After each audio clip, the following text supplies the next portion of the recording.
Well, Jorbs, welcome to Streamforge Radio. We're Thank super you. happy to have you.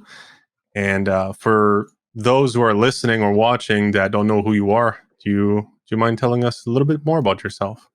I am a full-time content creator.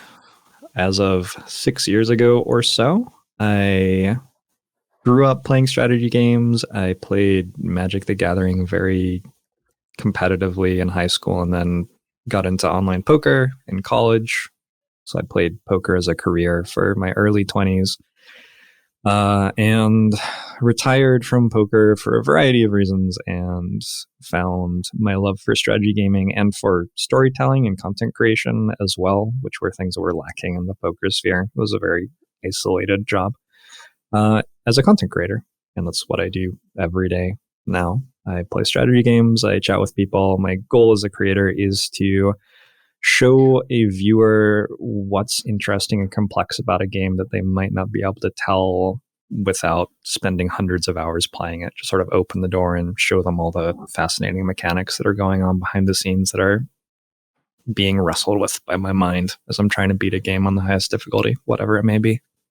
Yeah, it could be daunting to get into strategy games at first for newbie, someone just interested in the genre and just not knowing much about it. And even having played strategy games, I personally love them, but new strategy games is always it's always daunting to me. Even after playing them for 20 years, here's a new strategy game, new kind of mechanics. A lot of developers are pushing the boundaries, of course, of what strategy games, the type of mechanics that are included in the strategy games. And yeah, that's pretty fun. What makes you love strategy games that much and want to be that guy who teaches others? I don't think it was ever voluntary for me. So I grew up and my parents were working all day and my grandparents lived next door. So I sat on the floor of my granddad's office and he just gave me board games to play. So when I was learning to read, it was by reading the rules for strategy games. And I learned chess notation the same time I learned the alphabet. Nice. It's just been a part of my life since I was a very, very, very small child. And I like it.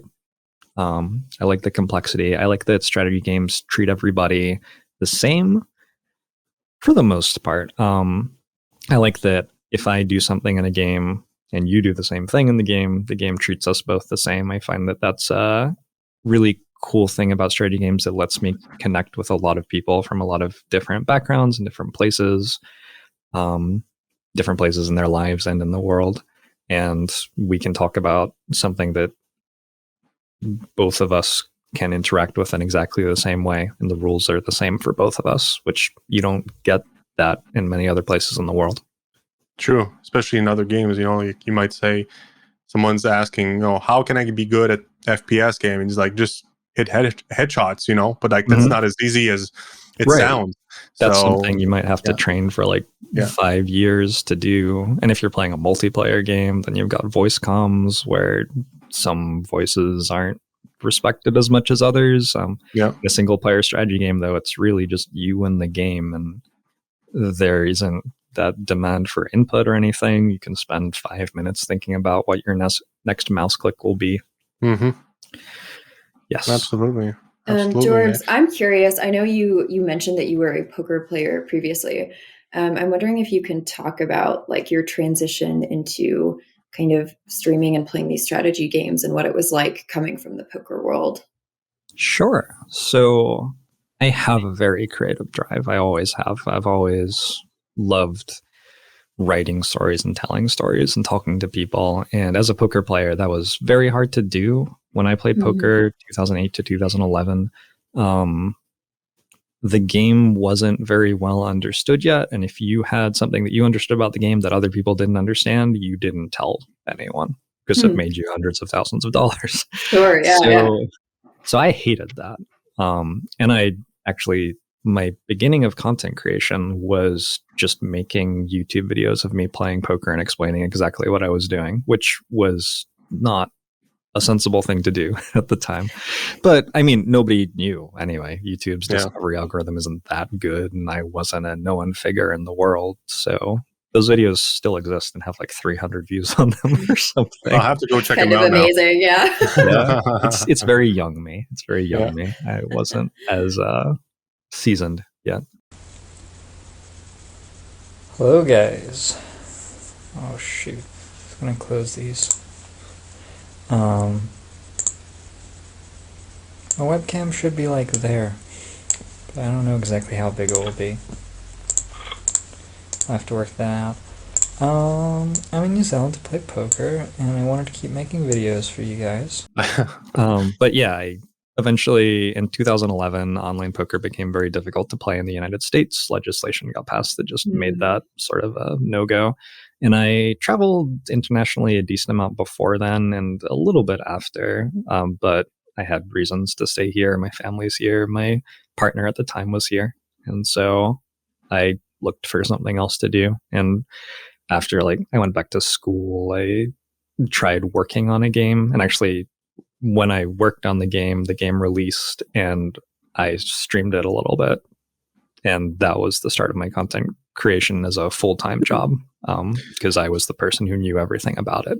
Right. But it wasn't like, it was like a slow transition, or like it was you didn't decided to really stop poker to become a content creator. It just kind of happened, right? Yeah. I was incredibly fortunate that I had savings as a poker player when I stopped playing poker. Yeah.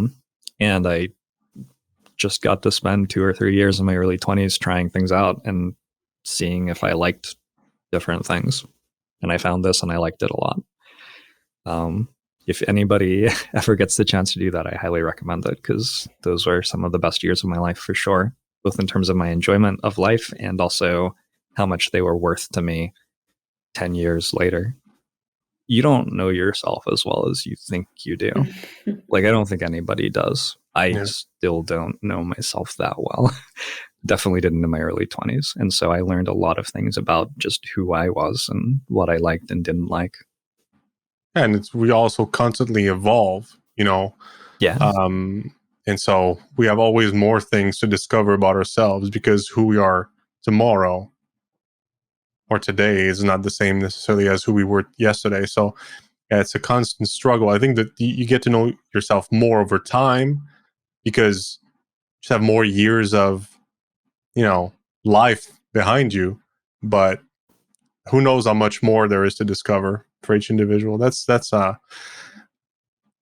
definitely something. And how do you apply that kind of train of thoughts to your streaming career now, to being a content creator? Like you're saying, I don't always figure out new things about me. I get to know myself still today. And what are you looking at when you're done a stream? And do you look back at your streams and are you critical about yourself? And are you always striving to do something better, something different? Or as a poker player, I think something that might surprise people about being a poker player is that I spent about half of my time not playing poker as a poker player. Half of my time was studying hands and studying the math and analyzing all of the stuff I'd done and everything. And that was, I think, integral to succeeding as a streamer at the start when I didn't know everything yet.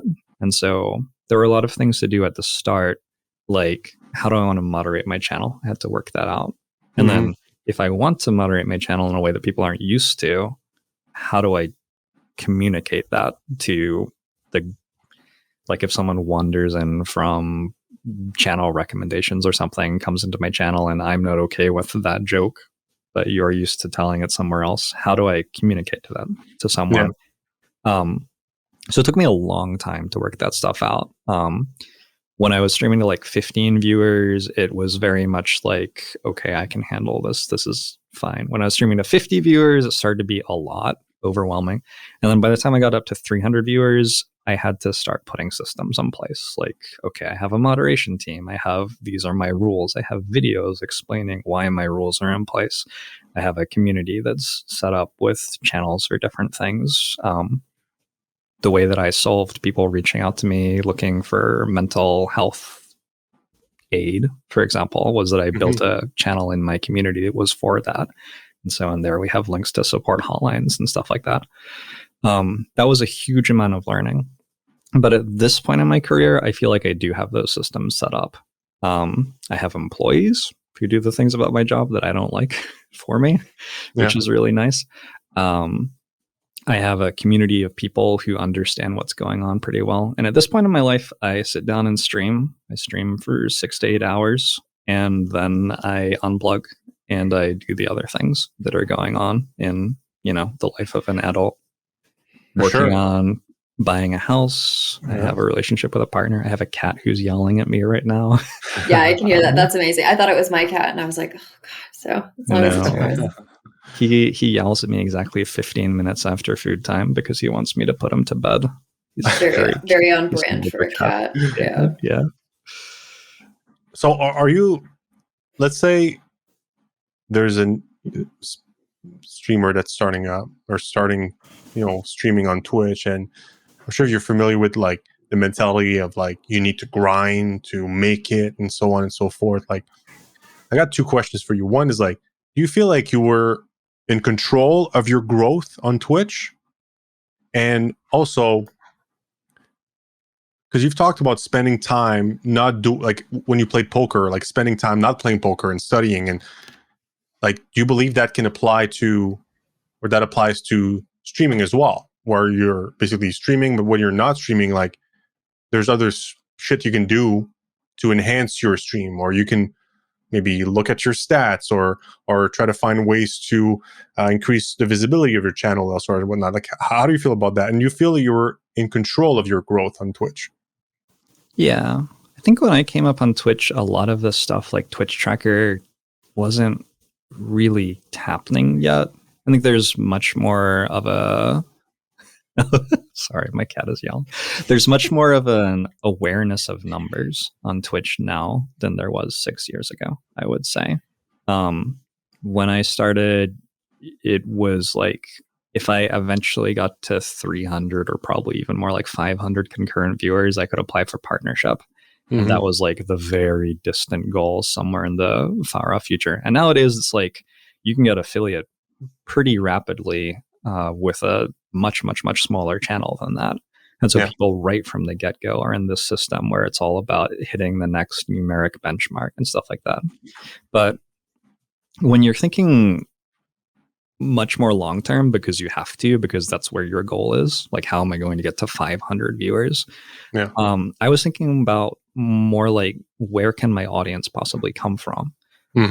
So I went from strategy game to strategy game of like small strategy games, which didn't have content creators who were making incredibly awesome content yet. Like, I wasn't playing PUBG, where okay, there are like so many huge content creators who play PUBG. Who's going to care about me? I was playing games like Faster Than Light or XCOM, where very few known people play those games. And I knew that I was good at them. And so I was identifying where my audience could come from, and I was building something that they would want to see. And I think that's the most important thing that you can do as a content creator, is work out what the thing is that you can make and who the people are that would want to see something like that, and make it in the way that would appeal to them. And put it in front of their eyes sometime. What did you do about it? Like, did you go out and like, quote unquote, promoted yourself on these other platforms, on I don't know, forums? I largely grew from word of mouth promotion in the communities, like the subreddits for these games. They were like, hey, Jorbs is making these incredible strategy guides for this game. Have you checked it out?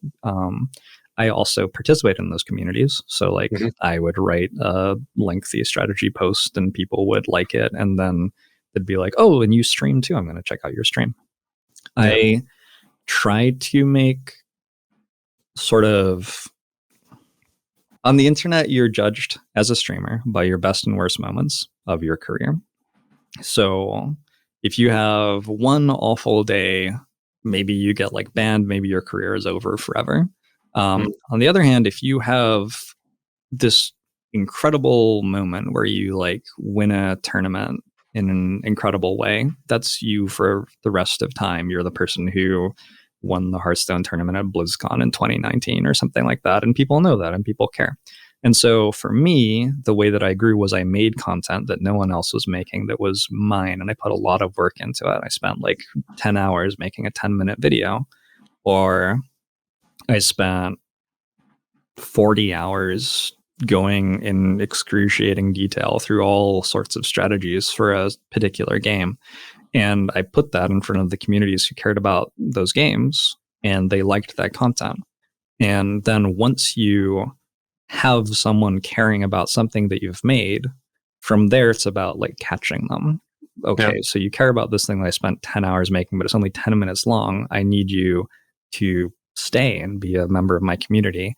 And so it was about working out how to build a live show that would appeal to someone who liked those 10 minutes of video, building a Discord, which did like to chat in, building like rules to a show that would appeal to them and stuff like that.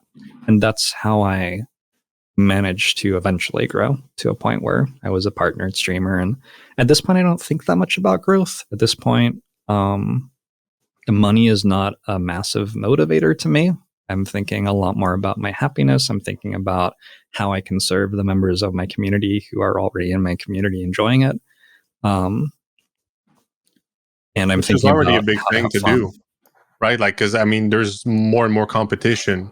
I don't like to call it that, but there's more creators out there that people can go to, whoever you are. You know, there's a lot of content creators out there. So keeping your community, you know, interested in what you're doing is already a pretty big thing to do, like pretty big task, no? Mm-hmm.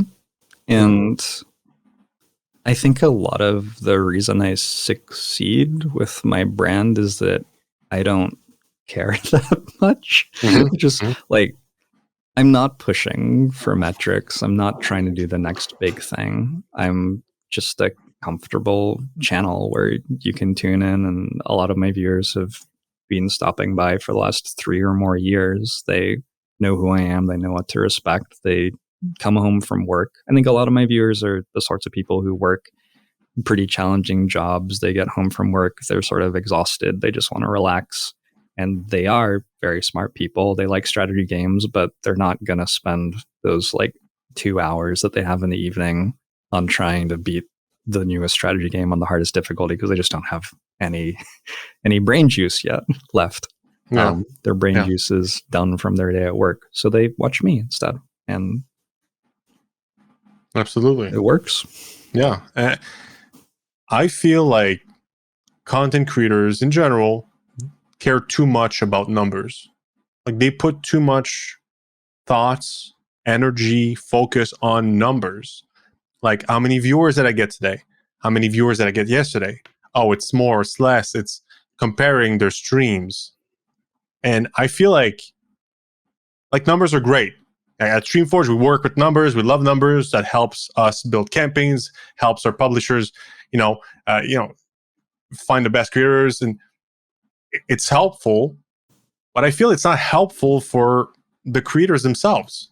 Yeah, Xavier, I wonder, and Jorbs too, like as someone that's not a content creator, like, do you think that focus on numbers takes away from the authenticity of the stream itself?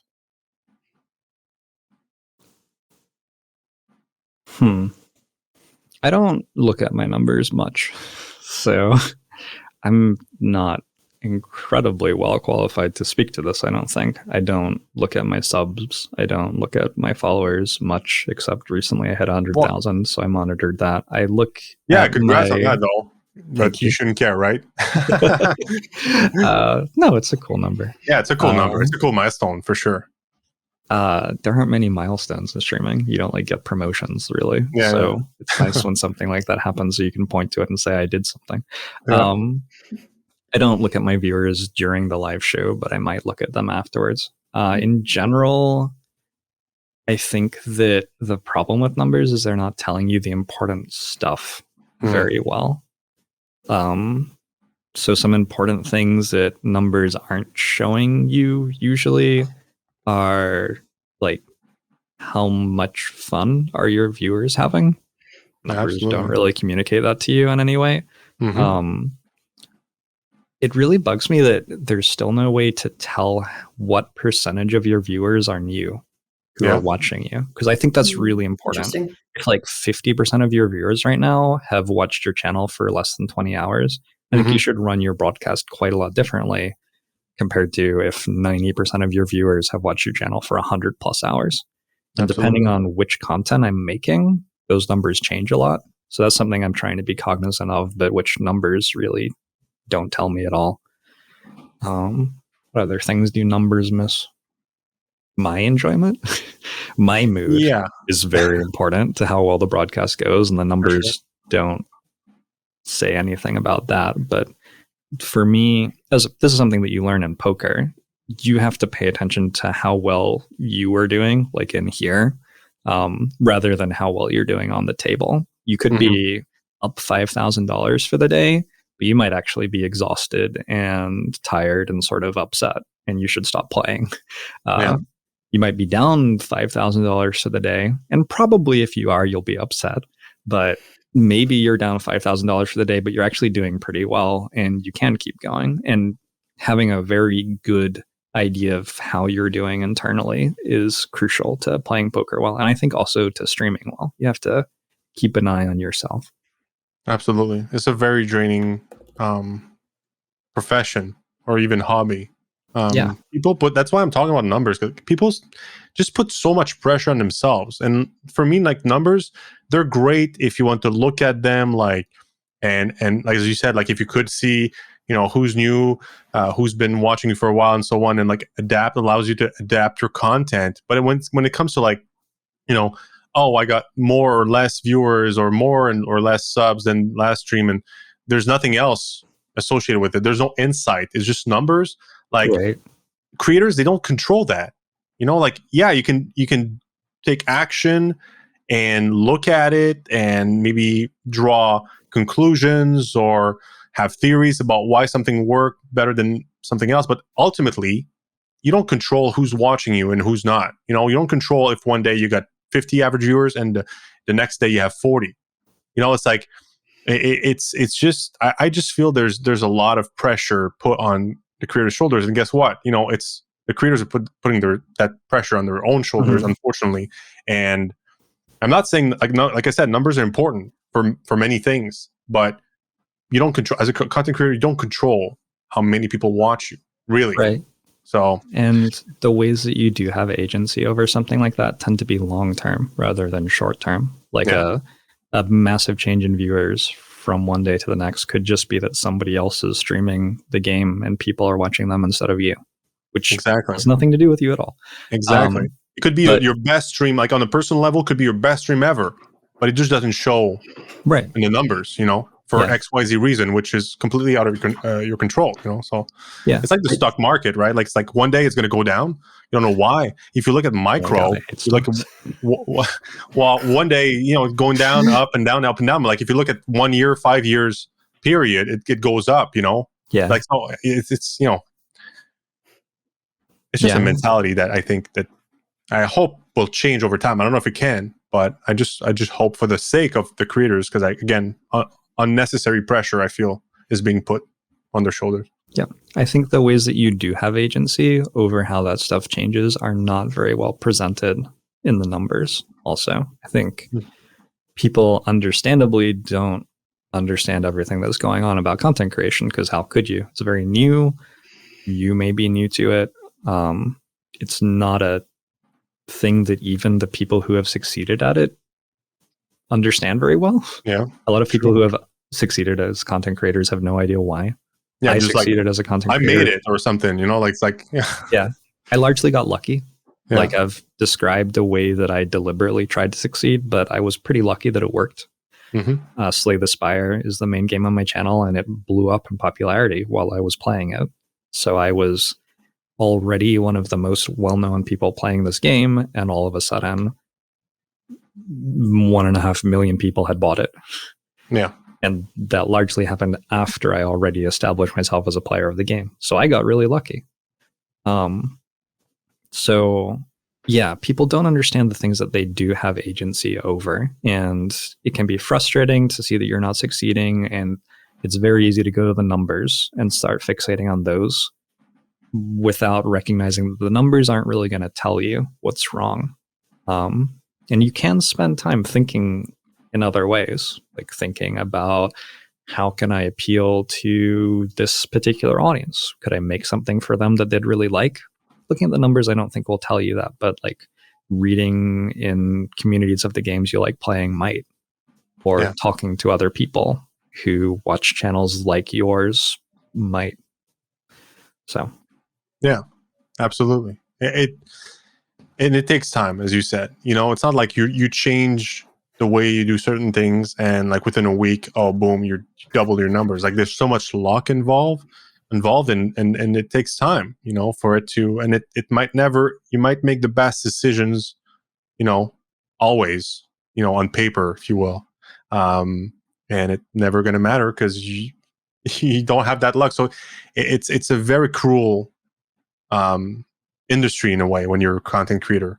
You control only so much, but you do control some stuff, and you might control how you see things, your attitude towards things, and how you interpret certain things, and the pressure you put on your shoulders to a certain extent, and if you decide to listen to yourself, you listen to your mental state and whatnot, what you should do about this. Like there's some things you control as an individual, but that's it pretty much.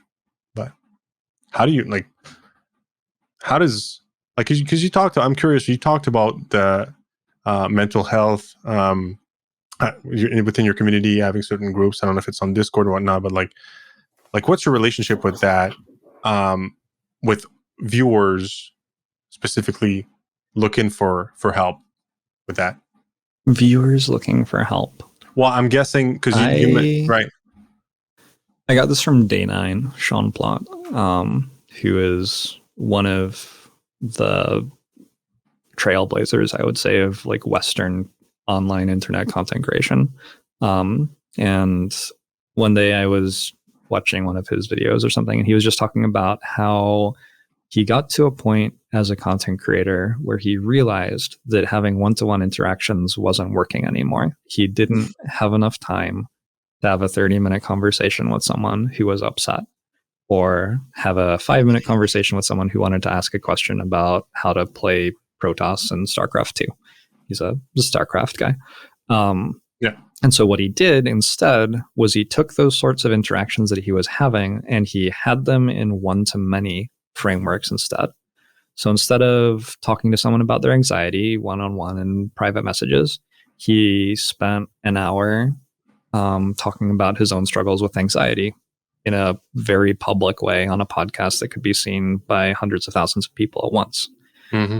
And that's a much, much, much more powerful thing. And that's something that a streamer is able to do with their platform. I think that's a goal that you have to have in mind as a streamer. As you're growing, one-to-one interactions can be really good. They can grow your community. They can build your relationship with viewers, which are really important, and give you good insight into what your viewers care about. But eventually, I think the goal is to get to a point where you're using your platform to talk to more than one person at once.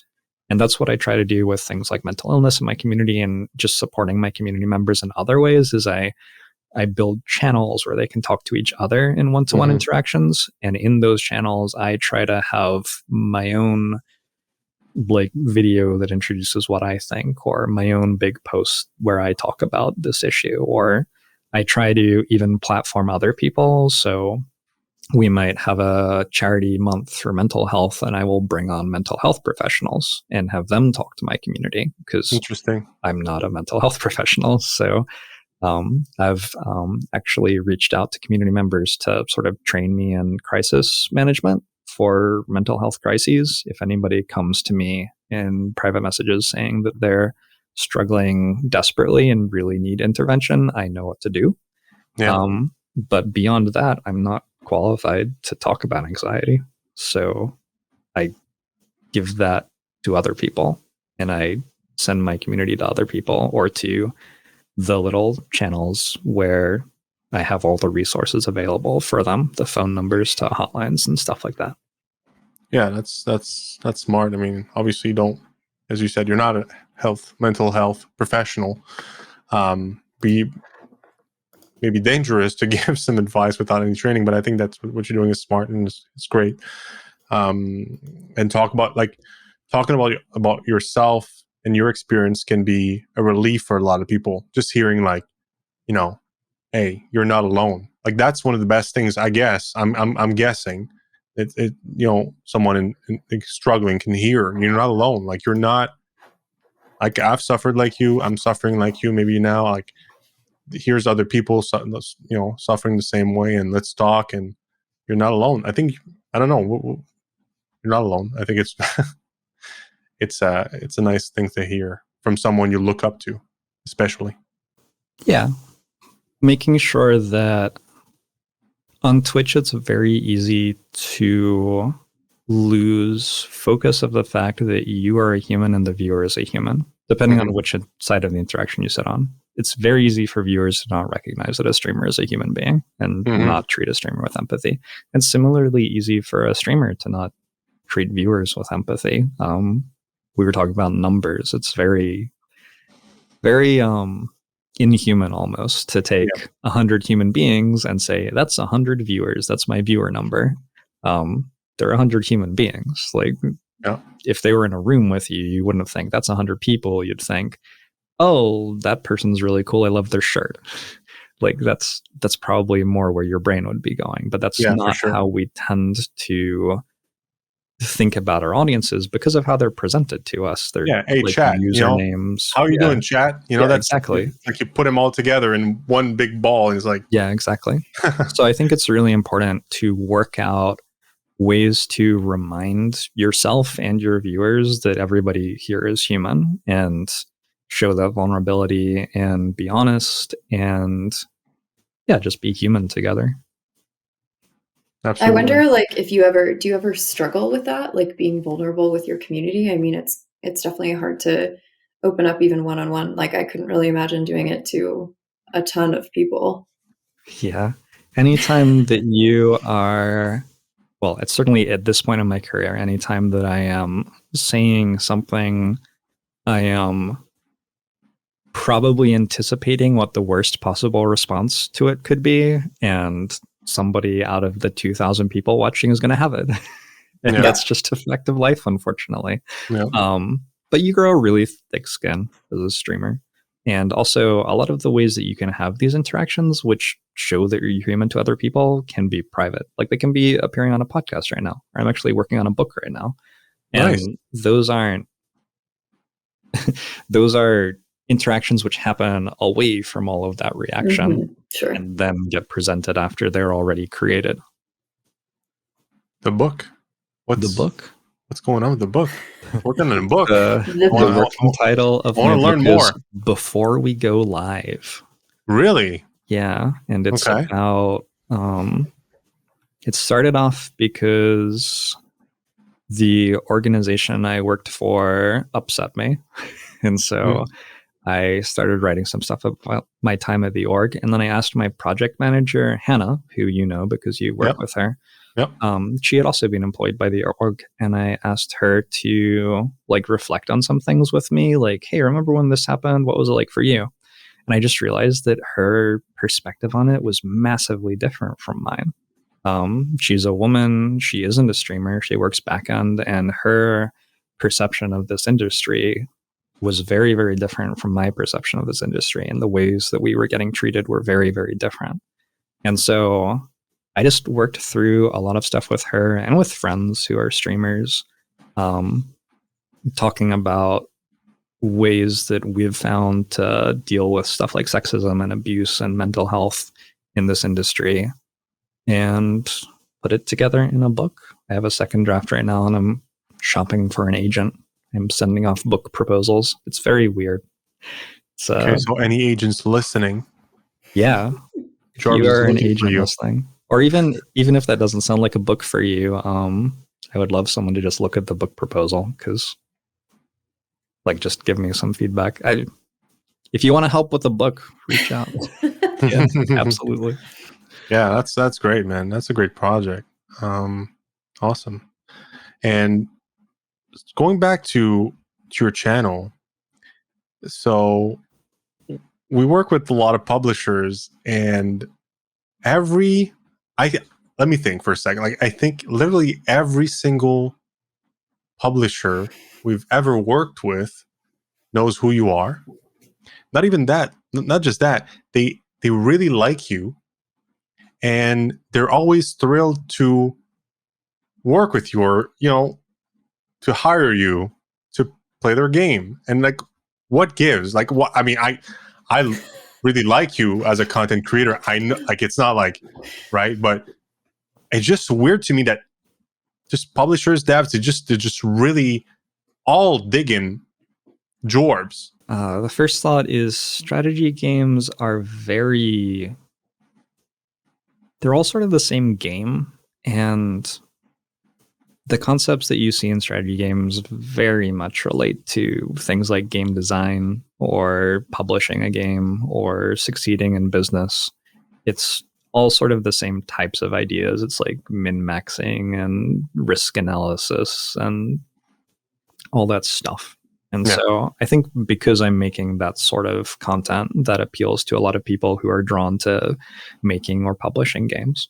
And cool. that's a coincidence, I guess. I think as an advertiser of games, something that I do that I'm not sure everybody does is what I sell as an advertiser of your product is that I will honestly show it off to my community and explore what's cool about it for a couple of hours. And I don't advertise products on my channel in other ways. And because of that, my community trusts me a lot when I present something to them. I don't have the latest energy drink on my channel, which I'm trying to tell people is the best thing in the world. By the way, sponsorship today is energy endorsed by Jorbs. Not hey, you gotta get that bag. I understand.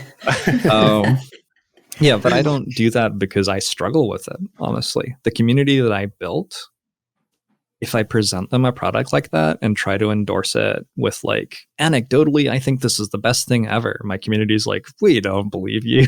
No, you don't. And they understand me. They call me on it. I'm honest enough with my community that they know me and can tell when I'm not being honest with them.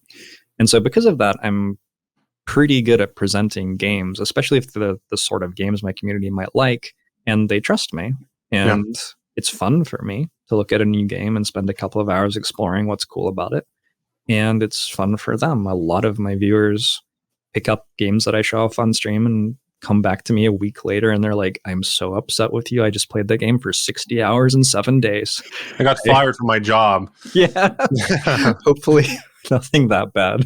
Oh my God, hopefully nothing that bad. But definitely I enjoy that sort of advertising. I think it's probably my favorite way to make money as a content creator. It is a job. I have to make money somehow. Yeah. And like running ads for some soft drink company that are auto-generated from Twitch and getting revenue that way just feels sort of impersonal and gross sometimes.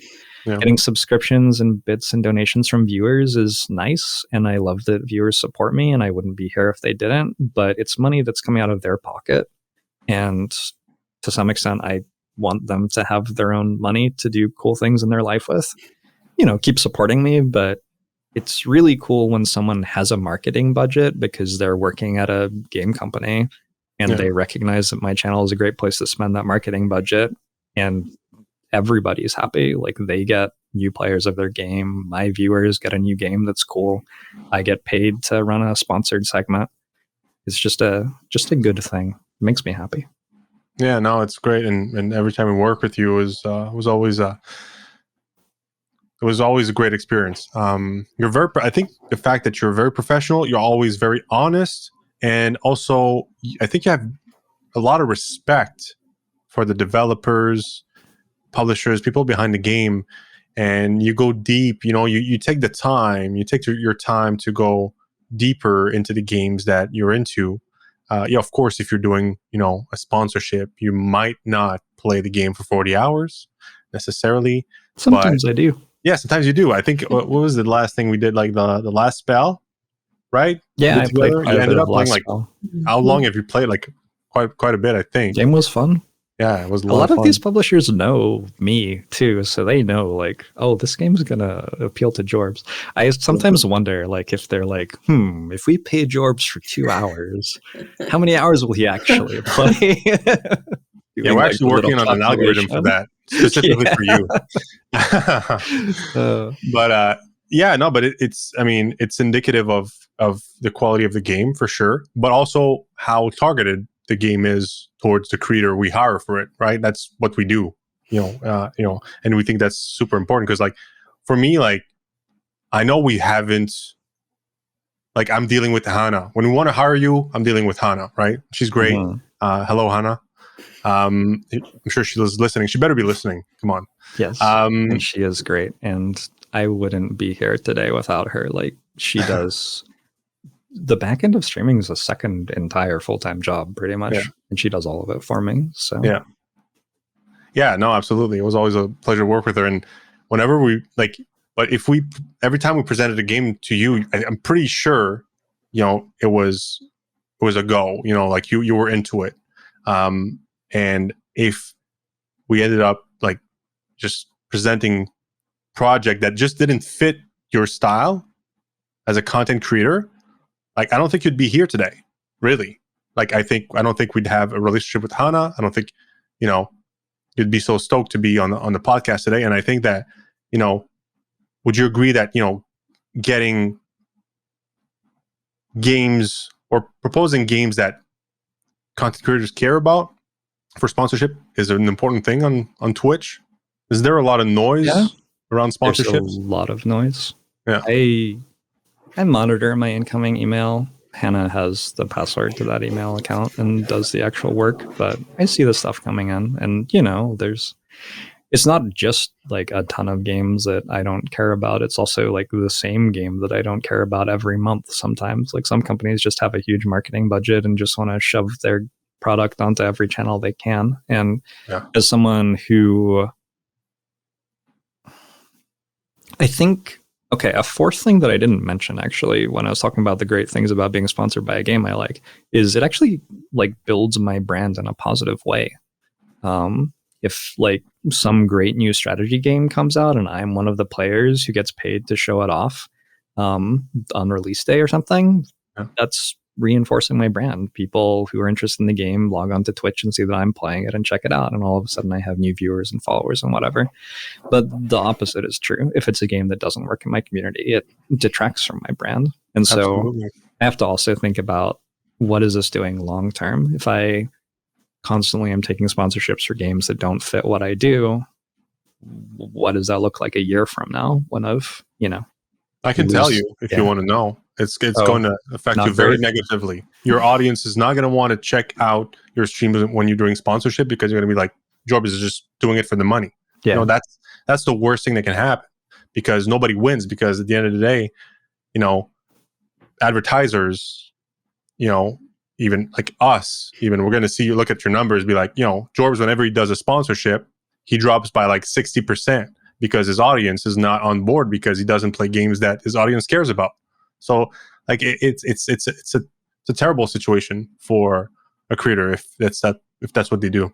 But I do feel like you don't do that, which is great. Not yet.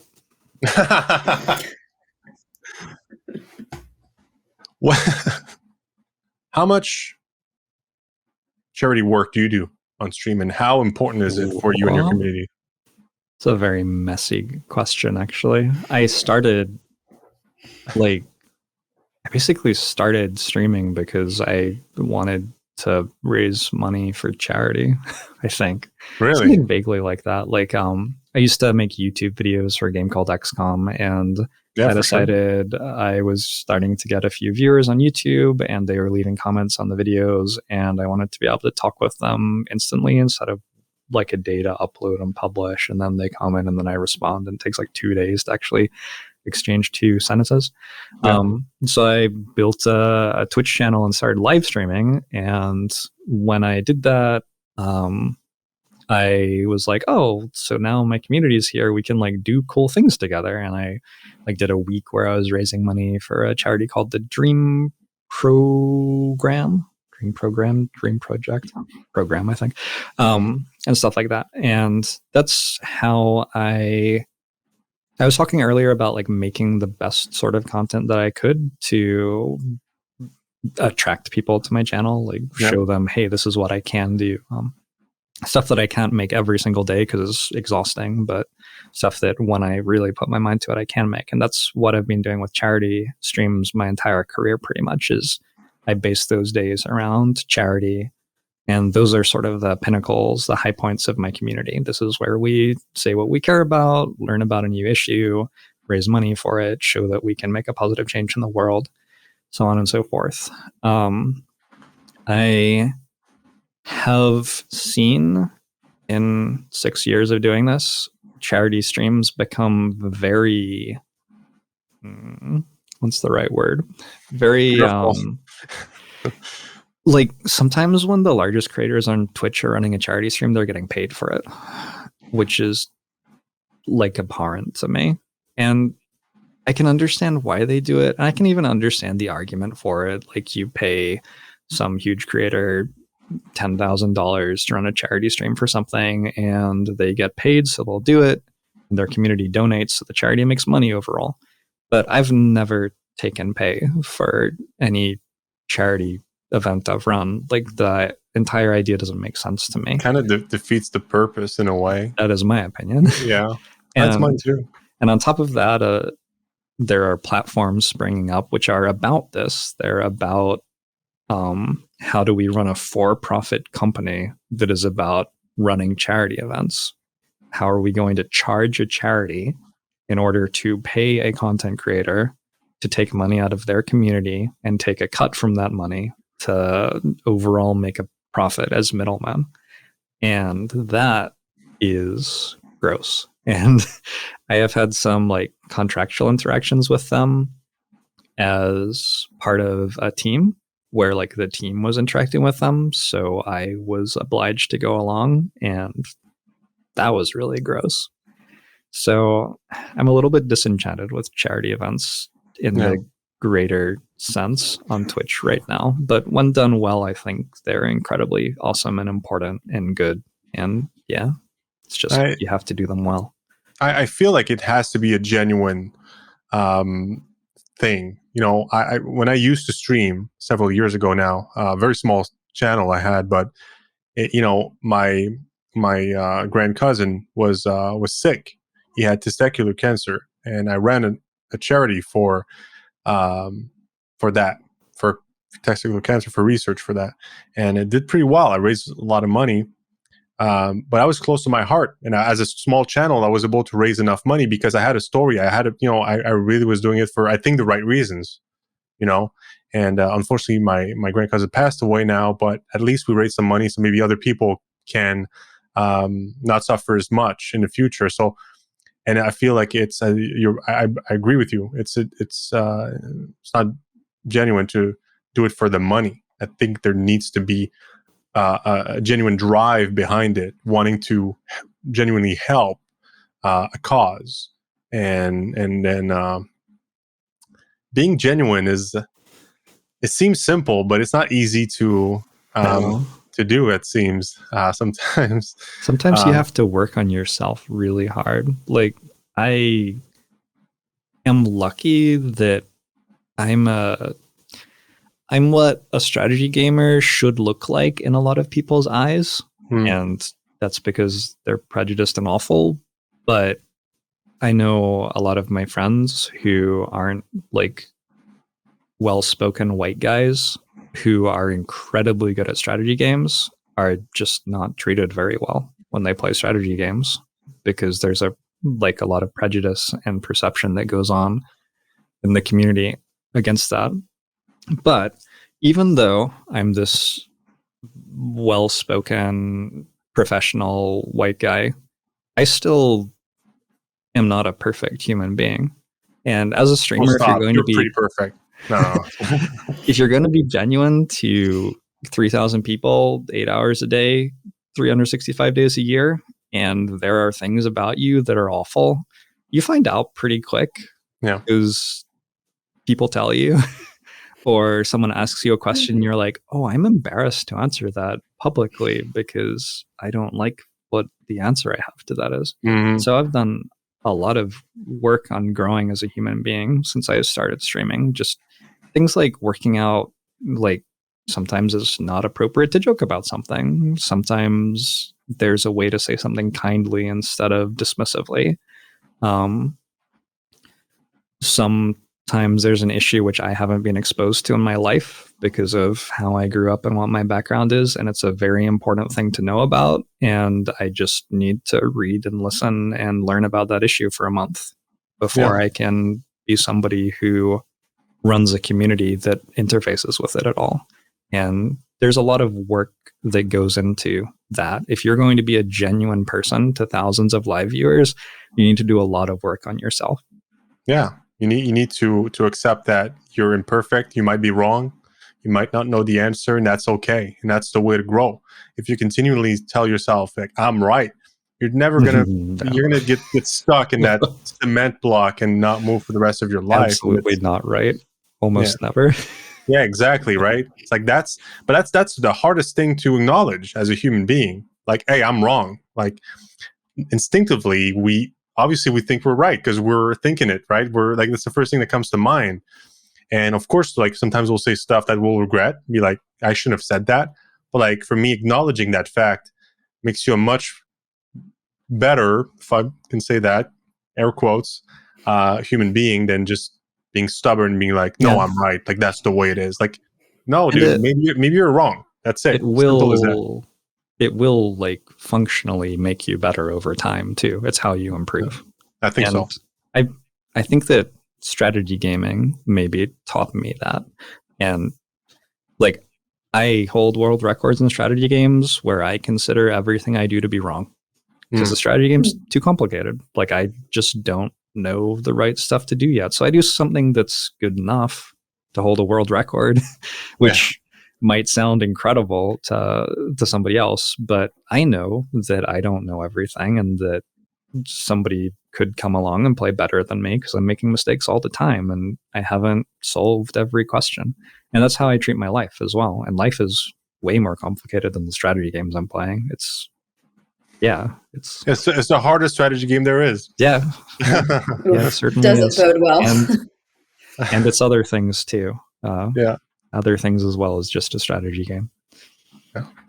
Well, Jorbs, it was a real pleasure to have you today. Congrats on your 100K milestone on Twitch. It's awesome. We've talked about stats. We're saying, we put too much emphasis on it, but that's a great milestone. I think your background is super inspiring. Thanks for sharing that, and always a pleasure. We'll talk soon. At least we'll talk soon through HANA. We have a lot of campaigns coming your way, and I guarantee you they're going to be super targeted. Promise you that. Sweet. And yeah, absolutely. And we'll be checking you out on Twitch. Can you tell our audience where they can find you online? Yeah, I am twitch.tv/Jorbs, Jorbs. And on YouTube and Twitch, I am JOINRBS, because I used to be in between Jorbs once upon a time, but then I got a Jorb. It's streaming. So now I'm just Jorbs. I think if you Google, like if you're on Twitter, you type Jorbs. Yes. On Twitch, on YouTube, you'll find, we'll be able to show up above the Homestar Runner comic from 20 plus years ago now on Google searches. So nice. I've achieved that in my life. It's all you can ask for, truly. Yeah. All right, man. Well, we'll see you soon. Good luck with your streams, and thank you again for doing this. Thank you. Thanks, Jorbs.